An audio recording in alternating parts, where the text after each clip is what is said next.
Cuando el mundo parece dormido y la noche extiende su manto de silencio, hay historias que merecen ser contadas con el corazón en calma. Historias que han cruzado los siglos envueltas en misterio, fe y un susurro divino. Esta noche te invito a cerrar los ojos, respirar profundamente y dejarte llevar a un lugar que no aparece en los mapas, pero que ha dejado huella en el alma de la humanidad.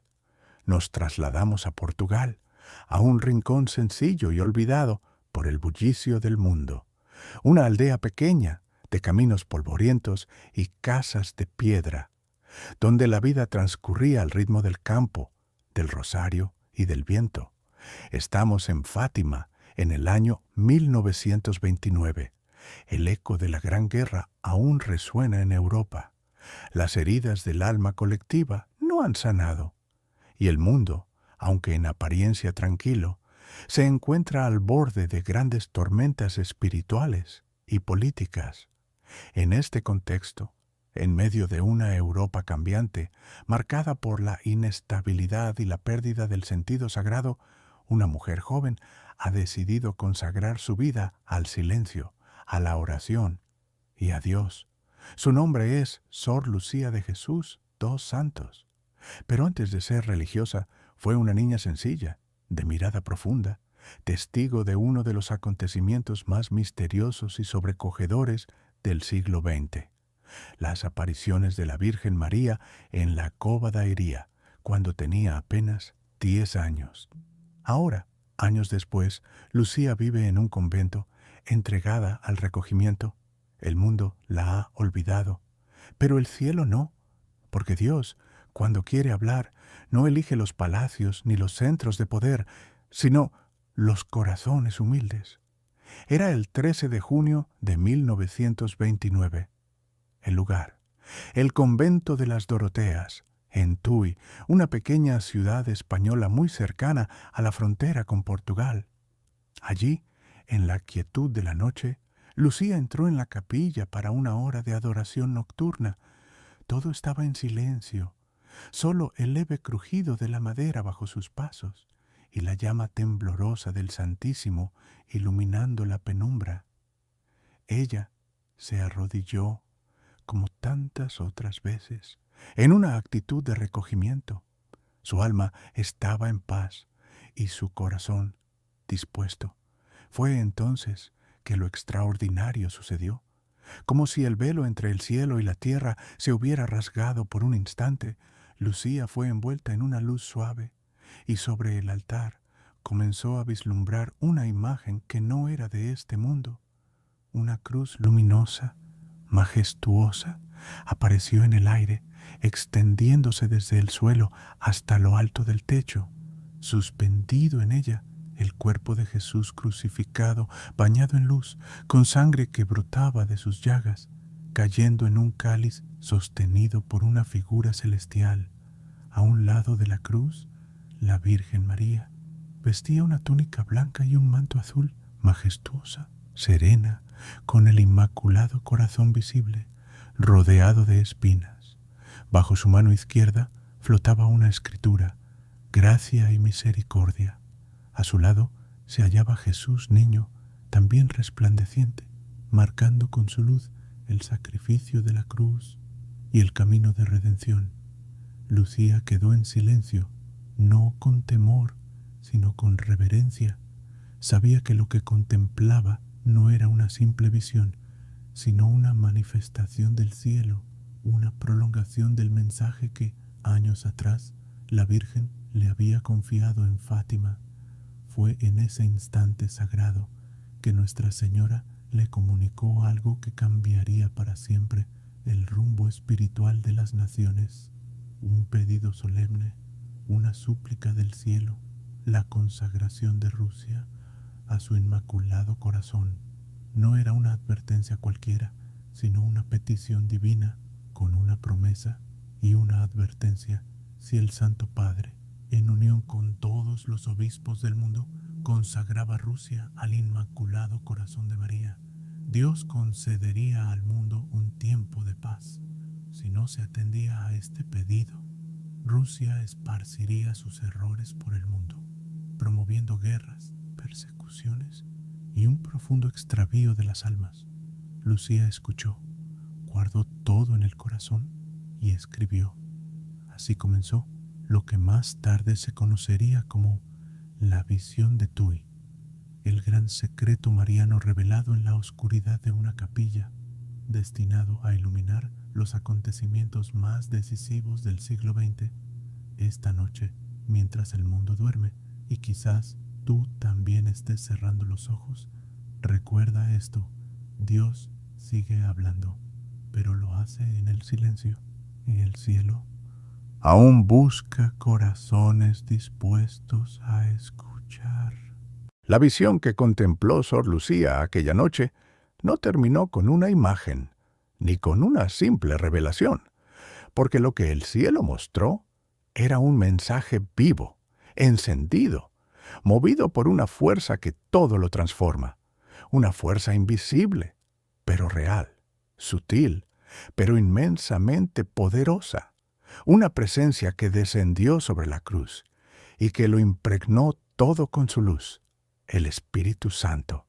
Mientras Lucía permanecía en oración, su alma fue envuelta por una claridad interior, como si una sabiduría no aprendida descendiera desde lo alto.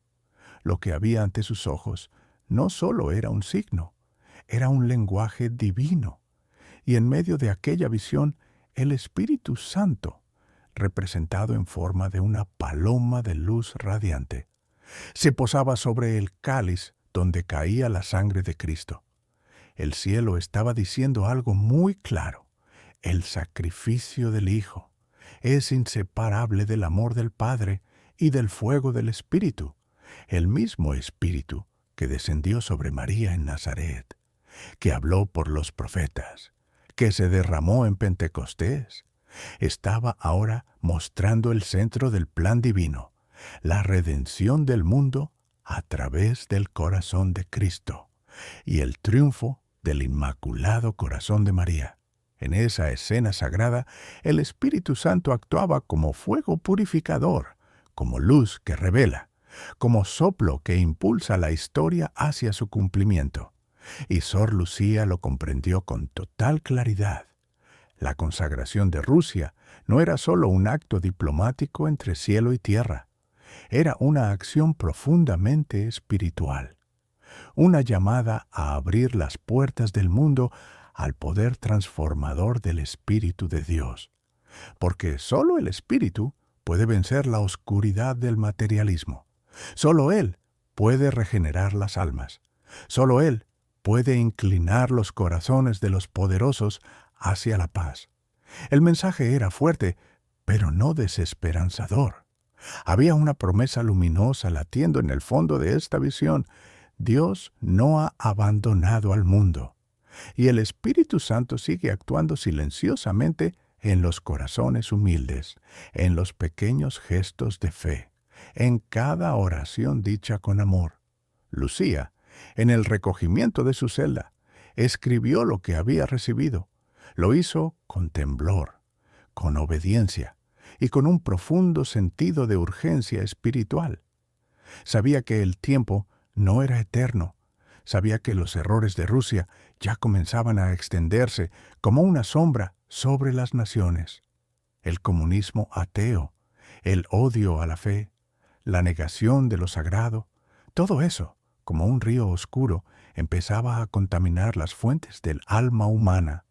Pero el cielo ya había puesto en marcha su plan, y en el centro de ese plan estaba el Espíritu Santo, el mismo que había fecundado el vientre de María, el mismo que fortaleció a Jesús en el desierto, el mismo que descendió sobre los apóstoles y los convirtió en columnas ardientes de fe.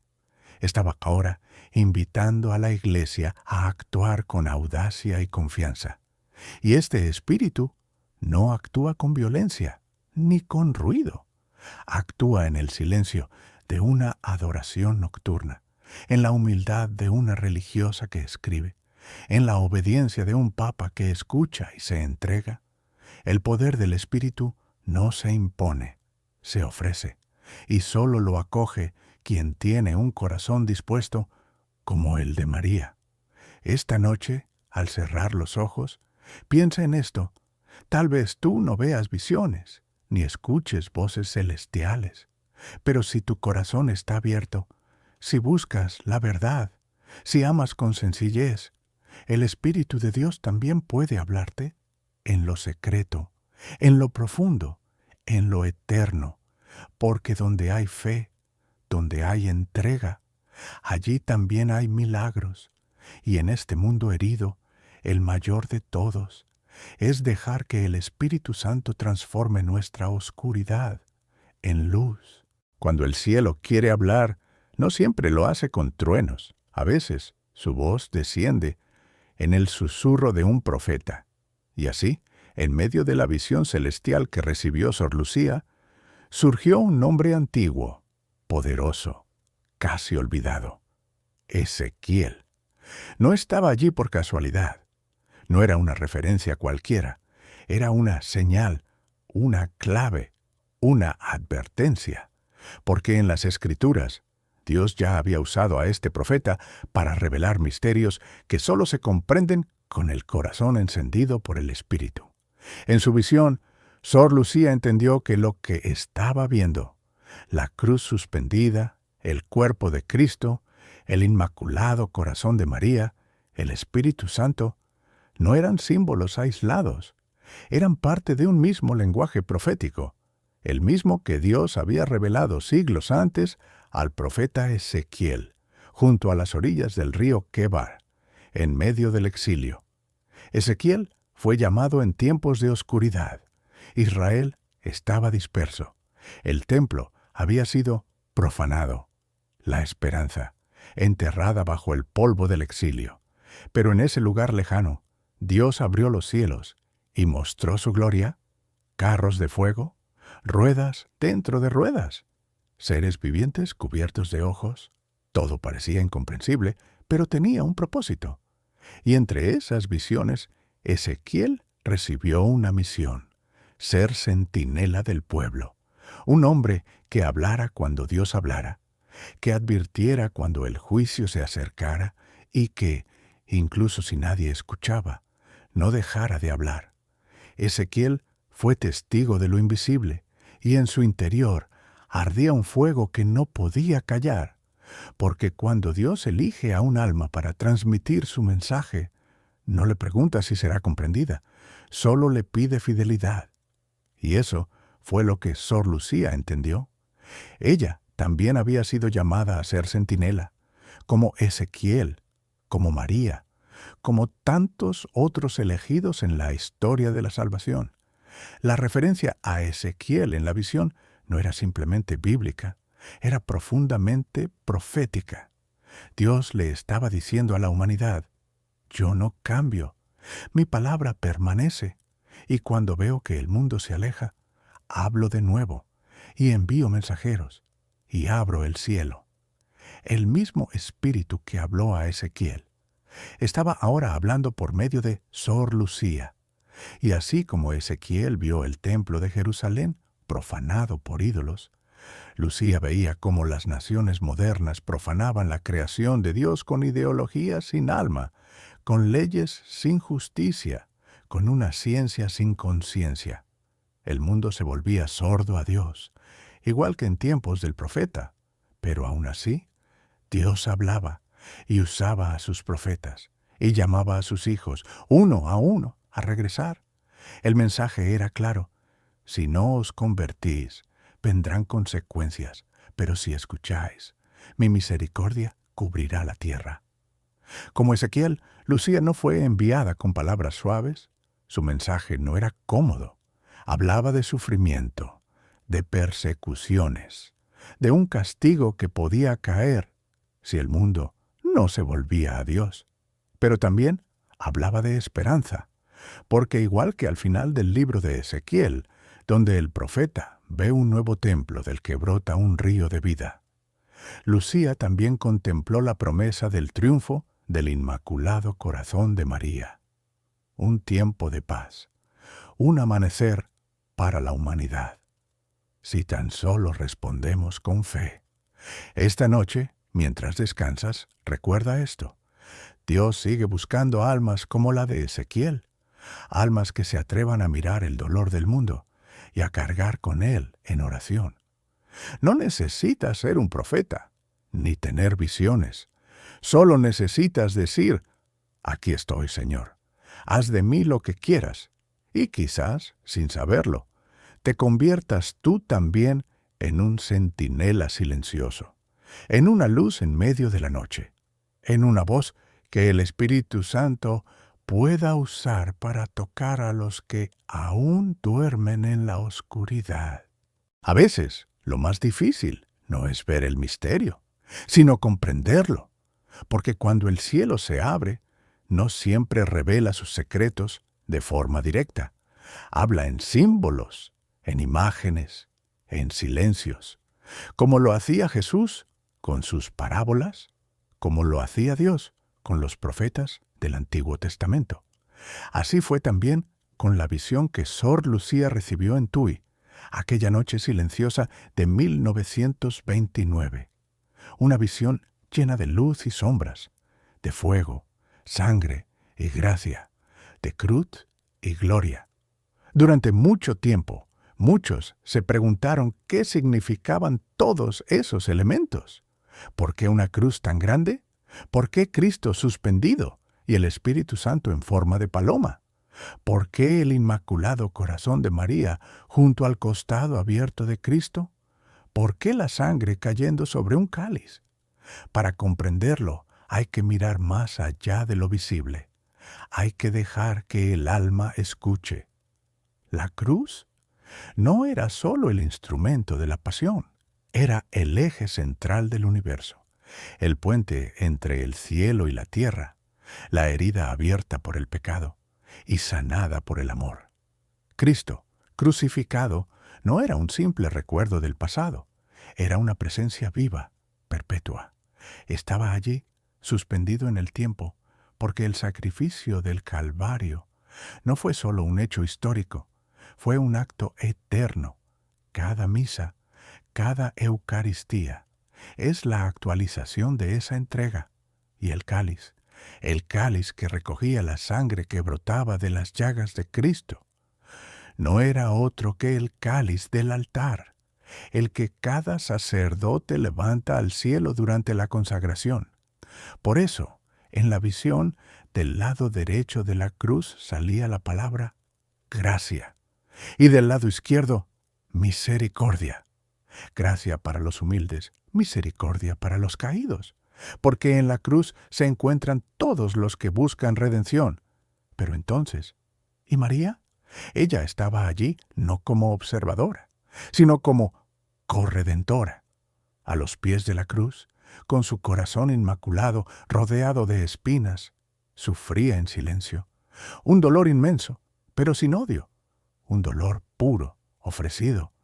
La visión mostraba que su corazón no era símbolo decorativo, sino altar vivo, donde se une el sufrimiento humano al sacrificio divino.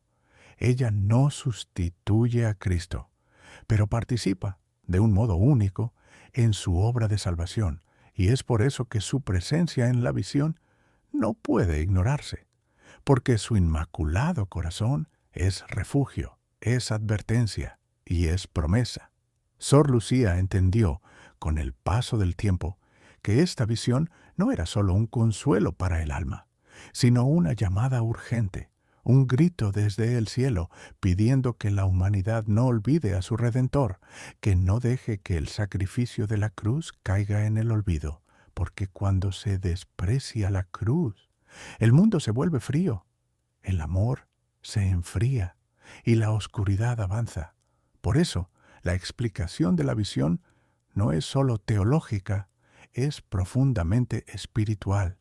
Es una invitación a mirar de nuevo al crucificado, a volver a la fuente del agua y la sangre, a unirnos con María en reparación por los pecados del mundo, y en lo profundo de esta imagen, el Espíritu Santo, la paloma de fuego. No es un detalle decorativo, es el alma de toda la visión, porque sin el Espíritu no hay comprensión. Sin el Espíritu no hay transformación. Es el Espíritu quien revela, quien convence, quien consuela. Él fue quien habló por los profetas.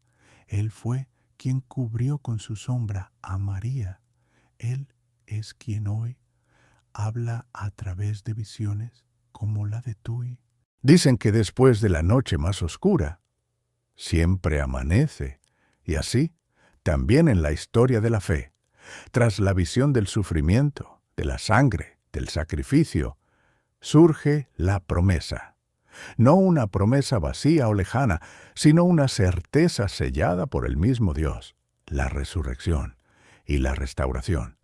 La visión recibida por Sor Lucía no fue un mensaje de desesperación, fue una advertencia, sí, pero también una promesa escondida entre los símbolos más santos. En medio del dolor había una luz, una fuerza que lo sostenía todo, una esperanza que no se apaga.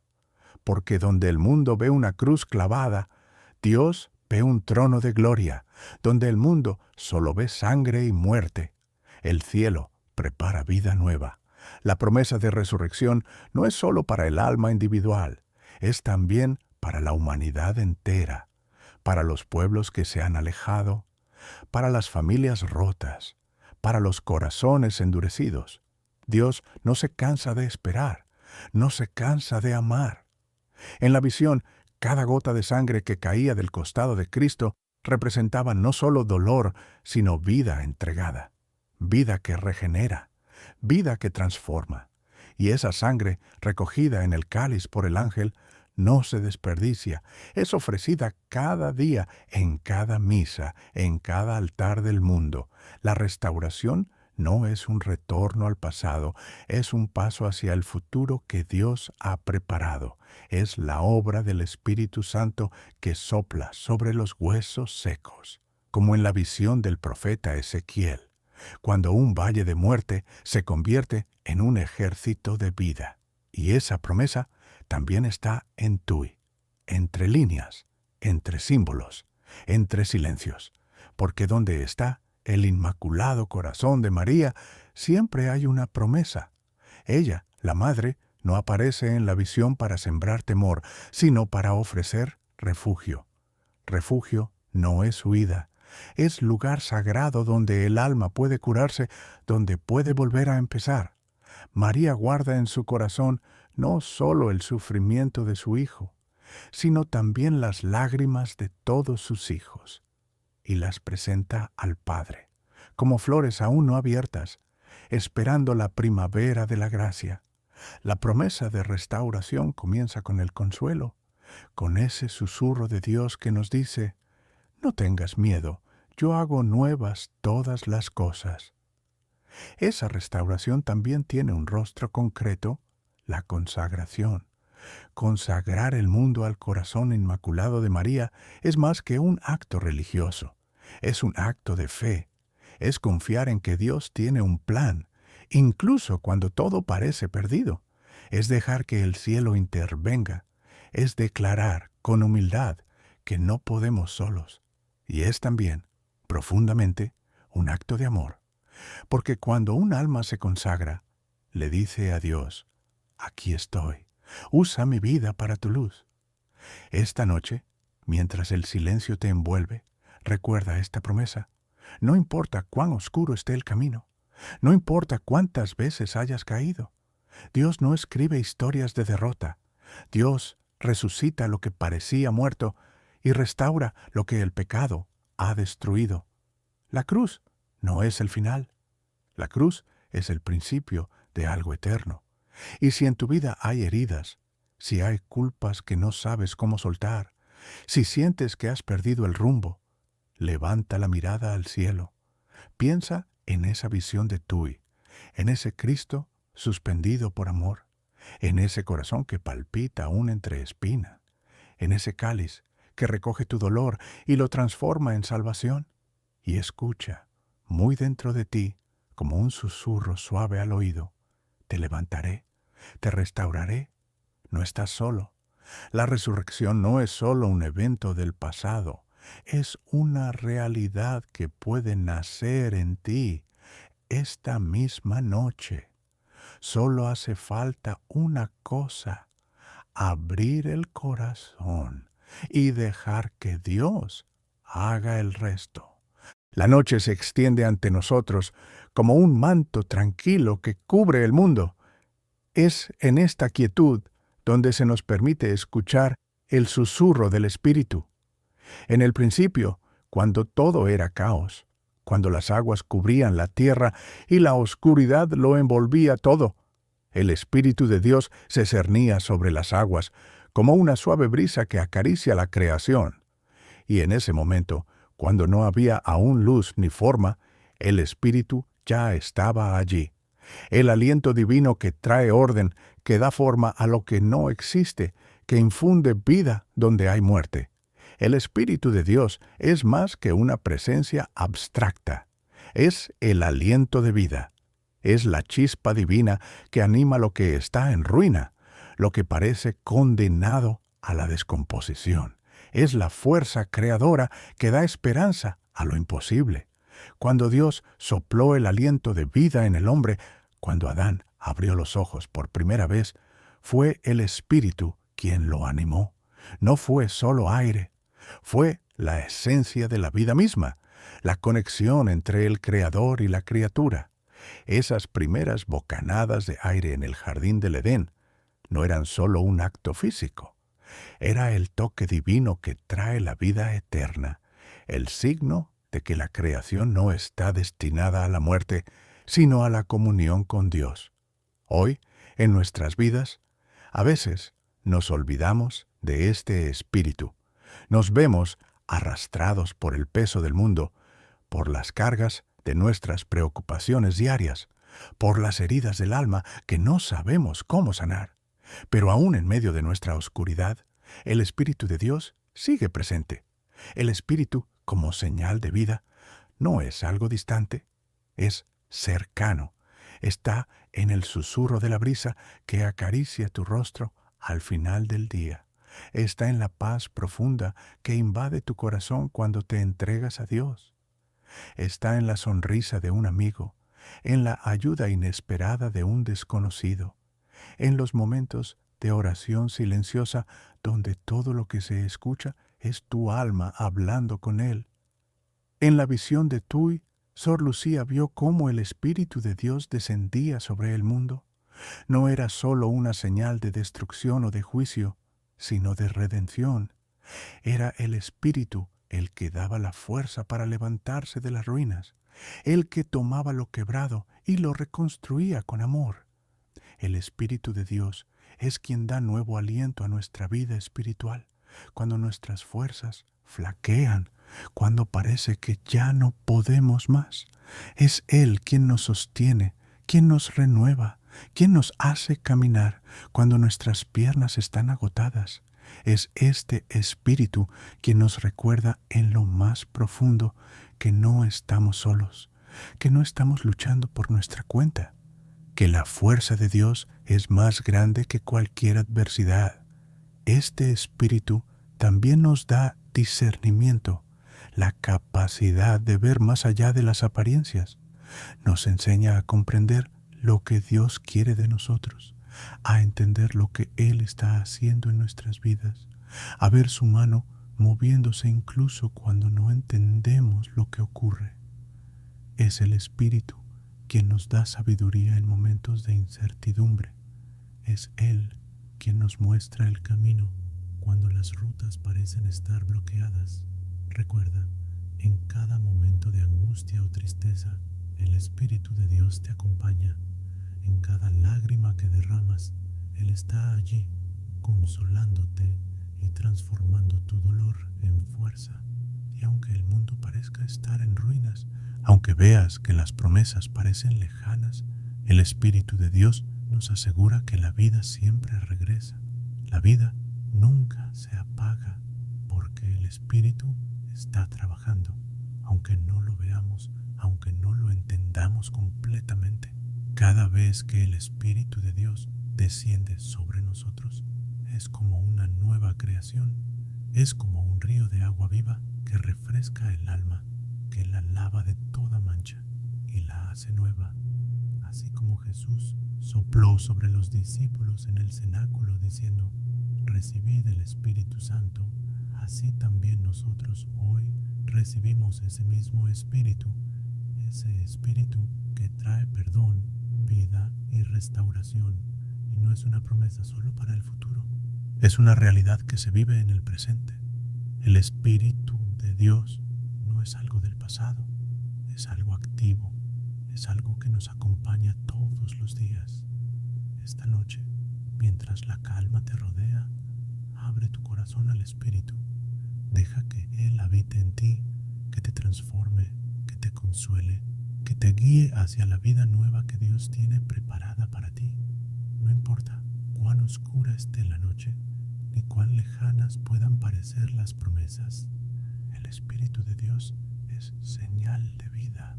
Y Él siempre está dispuesto a renovarte. Solo hace falta un corazón dispuesto a recibirlo. Solo hace falta fe. Y en esa fe, en ese abrirse al Espíritu, descubrirás la paz que solo Él puede dar. La noche se extiende silenciosa, como un manto protector sobre el corazón. Es el momento perfecto para pensar, para abrir nuestra alma a la restauración que Dios tiene preparada para cada uno de nosotros. En medio de la oscuridad, cuando las sombras parecen dominar, es cuando más necesitamos recordar algo profundo y cierto. Dios tiene un propósito en cada restauración.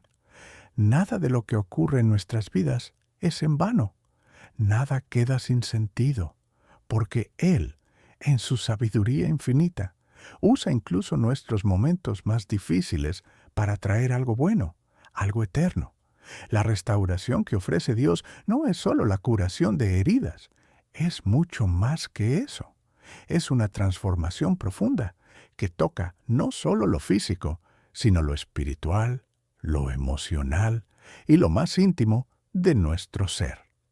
En las Escrituras encontramos muchos ejemplos de restauración con propósito. Desde el corazón roto de David, que fue restaurado como rey, hasta la vida de Pedro, quien, después de su negación, fue restaurado por Cristo en la orilla del mar de Galilea. Dios no solo sanó sus corazones, les dio un propósito, les dio una nueva misión. Es como si, al restaurarnos, Él no solo limpiara nuestras heridas, sino que nos diera una nueva visión de lo que podemos ser, una nueva dirección para caminar. Y este es el propósito divino en nuestra restauración. No solo sanar, sino transformar, hacer que nuestra vida tenga un impacto eterno. Restauración con propósito significa que cada paso que damos en nuestra sanación no es solo para nuestro bienestar, sino para cumplir un plan más grande. Cuando Dios restaura un corazón roto, no lo hace solo para que ese corazón esté completo, sino para que ese corazón pueda llevar esperanza a otros. En tu vida, querido amigo, querida amiga, quizás sientas que las cicatrices de tus heridas son demasiado profundas, que el dolor ha dejado marcas que parecen imposibles de borrar. Pero déjame recordarte algo importante. Dios usa esas marcas para mostrar su gloria. Las cicatrices no son el final de la historia, son el comienzo de una nueva etapa, una etapa en la que tu vida tiene un propósito mayor. Como el alfarero que toma un trozo de barro y lo moldea, Dios también toma nuestras vidas quebradas y las moldea según su voluntad. Cada uno de nosotros es una obra en proceso, y lo que parece un fracaso o una pérdida es, en realidad, un paso hacia la restauración con propósito. Es en el proceso de restauración donde descubrimos nuestra verdadera identidad. Dios no solo nos restaura para que estemos completos, nos restaura para que podamos servir a los demás, para que podamos mostrarle al mundo que el amor de Dios puede sanar lo irremediable, A través de nuestra restauración, nos convertimos en testigos vivos de su poder. Cuando otras personas te ven superar las pruebas, cuando ven tu fe firme a pesar de las dificultades, tú eres un reflejo del amor transformador de Cristo. Y esa es una de las maneras en las que Dios usa tu restauración para alcanzar a otros, para traer esperanza y consuelo a aquellos que atraviesan lo mismo. La restauración con propósito no solo tiene un impacto personal, sino que se extiende a la comunidad, a la familia, a los amigos, a la iglesia, al mundo entero. Cuando uno de nosotros es restaurado, todos los que nos rodean son tocados por esa gracia. Quizá no siempre entendemos cómo o por qué sucede, pero podemos confiar en que todo lo que Dios hace tiene un propósito. Si te encuentras hoy en el proceso de restauración, no temas, porque Él está trabajando en ti y está usando cada detalle de tu vida para cumplir su propósito. Y es que cuando Dios te restaura, te hace más fuerte, más sabio, más compasivo. Él no solo te sana, te fortalece para la misión, así como a los apóstoles, que después de la resurrección fueron enviados al mundo con un mensaje de esperanza y salvación. Nosotros, después de ser restaurados, somos enviados. El propósito no termina con nuestra sanación, es solo el comienzo. El propósito es lo que nos impulsa a ir más allá de nosotros mismos, a llevar la luz que hemos recibido a los rincones más oscuros del mundo. Hoy, en esta quietud de la noche, te invito a reflexionar sobre cómo Dios ha restaurado tu vida. Quizá lo ha hecho de manera visible, quizá lo ha hecho en lo más profundo de tu ser. Pero, sin duda, Él está trabajando en ti y no ha terminado aún. Que esta noche, al cerrar los ojos, sientas la paz de saber que tu vida tiene un propósito eterno que va más allá de ti, que se extiende a toda la creación. Porque restaurarte con propósito es lo que Dios ha planeado para ti desde el principio de los tiempos. Y Él está obrando en ti en este mismo momento.